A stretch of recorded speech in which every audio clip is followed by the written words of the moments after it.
Salam, salam sejahtera dalam Tuhan Yesus Kristus. Izinkan saya saat ini menyampaikan kebenaran firman Tuhan kepada kita sekalian dalam ibadah KUK generasi baru.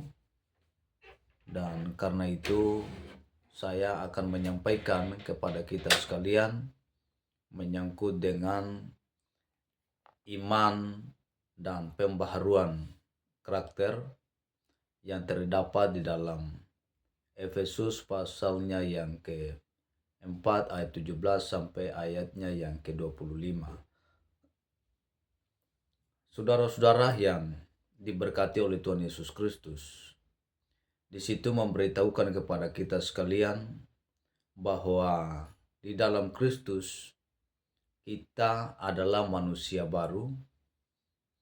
Manusia lama telah mati karena anugerah Kristus mendapatkan hidup kekal di dalam Dia. Sebagai manusia baru, kita bertumbuh di dalam karakter yang semakin menyerupai Dia. Dan ada beberapa hal yang ingin saya sampaikan secara singkat dalam ibadah KUK generasi baru atau komunitas umat kerajaan Kristus generasi baru. Ciri-ciri karakter yang dibaharui itu yang pertama adalah berbeda dengan dunia. Dalam ayatnya yang ke-17 dan ayat sampai ayat yang ke-19 memberitahukan kepada kita bahwa penulis kitab Efesus menyatakan bahwa di dalam dunia ini mempresentasikan watak yang jahat seperti pikiran yang sia-sia, pengertiannya gelap, hati yang sengsara dan bodoh. Karena itu, kalau itu yang disampaikan oleh dunia, kita harus berbeda dengan dunia ini. Kita tidak boleh ikut arus. Supaya apa? Supaya kita tidak menjadi serupa dengan dunia ini. Karena apa? Karena kita memiliki iman dan perbaharuan karakter kita. Dan ciri-ciri orang yang demikian adalah berbeda dengan dunia ini seperti dalam ayat 17 sampai ayat yang ke-19 itu. Selain itu mereka juga memiliki perasaan yang tumpul, menyerah kepada hawa nafsu dan melakukan kecemaran dalam hidup mereka. Itulah orang-orang duniawi dan kita harus tampil beda dari semuanya ini. Sebagai manusia baru kita harus berseberangan dengan sifat atau tindakan dunia yang seperti ini.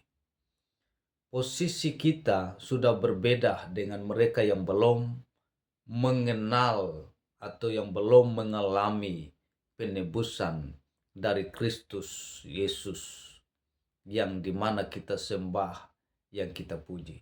Jadi yang pertama ini adalah kita harus berbeda dengan dunia ini. Dan yang kedua yang ingin saya sampaikan kepada kita adalah bergiat dalam pengenalan pada Kristus.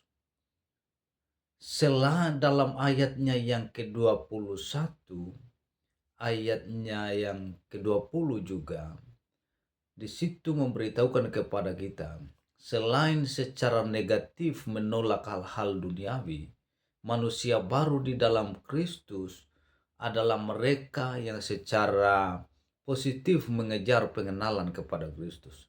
Jadi kita harus giat untuk mengenal Kristus lebih dalam lagi. Bukan hanya sekedar kita dengar apa kata orang, tetapi kita memang harus mengalami Kristus di dalam hidup kita sehingga kita mengenal Dia sebagai pribadi yang membuat kita menjadi orang yang lebih dewasa dalam pengenalan akan Dia.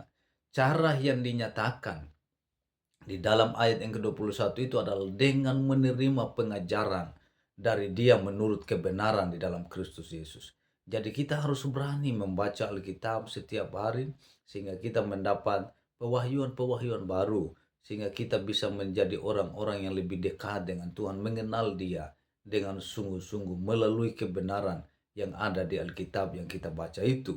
makin kita bertumbuh di dalam pengenalan akan firman Kristus, kita juga akan semakin mengenal Dia. Dengan demikian kita akan memiliki karakter yang serupa dengan Kristus.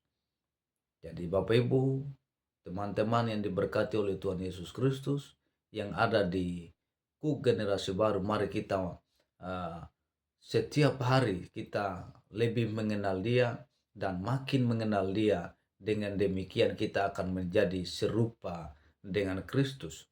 Dan hal ketiga yang ingin saya sampaikan kepada kita dan sekaligus yang terakhir adalah bertumbuh sebagai manusia baru dalam ayat 22 sampai 25. Kita tidak hanya sekedar untuk kita menjadi tahu firman, tetapi kita juga harus bertumbuh agar kita menjadi manusia yang baru. Nah, sebagai manusia baru kita dibaharui di dalam roh dan pikiran senantiasa setelah meninggalkan manusia lama. Kita perlu meninggalkan manusia lama kita. Kita harus dibaharui oleh Roh Kudus dari hari ke hari. Karena tidak ada manusia yang bisa menolong dirinya sendiri tanpa oleh Roh Kudus itu. Karena itu, saudara-saudara yang ada di dalam kuk ini, kita harus belajar bersama untuk kita meninggalkan manusia lama kita. Nah, proses hidup itu disebut sebagai hidup dalam kebenaran dan kekudusan. Jadi perlu jaga kekudusan seperti dalam ayat yang ke-24 itu. Sesuatu yang tidak mungkin terjadi pada manusia lama. Dan ketika kita ada dalam manusia lama, kita tidak mungkin menjaga kekudusan hanya karena kita mau diproses untuk menjadi hidup dalam kebenaran dan kekudusan, maka itu akan terjadi pada manusia baru kita, bukan pada manusia lama. Kondisi ini akan terus diwarnai dengan eh, membuang dusta dan mengeluarkan perkataan yang benar di hadapan Tuhan. Segala hal yang bersifat dusta, menista orang, membuat orang terluka dan lain sebagainya, kita perlu biarkan itu, kita perlu buang itu, dan kita harus mengeluarkan perkataan-perkataan yang benar dalam hidup kita supaya orang lain juga diberkati, dimenangkan untuk kemuliaan nama Tuhan kita Yesus Kristus. Karena itu saya percaya kita sebagai anak-anakku, kita akan menjadi orang yang lebih dewasa dalam pengenalan akan Tuhan, dan dari hari ke hari karakter kita akan terus dibaharui untuk menjadi serupa segambar dengan Tuhan. Tuhan Yesus memberkati kita sekalian.